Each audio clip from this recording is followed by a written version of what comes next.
sy ny manodidina tamatavy sy ny manodidina karaoke bia after work manolotra ao atsika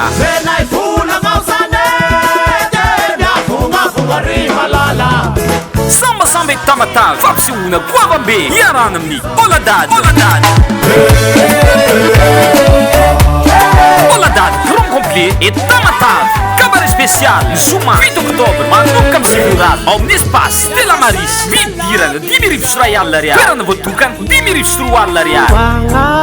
spectacle goavambe ny alahady 6 octobre manomboka amin'ny rora sasany ao amin'ny terrain Stella Maris vidirana lehibe 10,000 ariary ankizy 3,000 ariary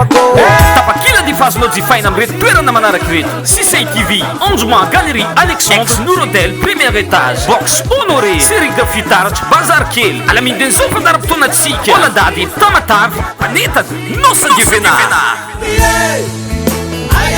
cabaret spécial zoma 7 octobre amin'ny espace Stella Maris spectacle goavambe ny alahady 6 octobre manomboka amin'ny rora sasany ao amin'ny terrain Stella Maris anoany official CMHA centre médical Arso Antanety News Petit salon de beauté et de bien-être partenaire média CCI TV gavamary fa mbola tsisy ny takty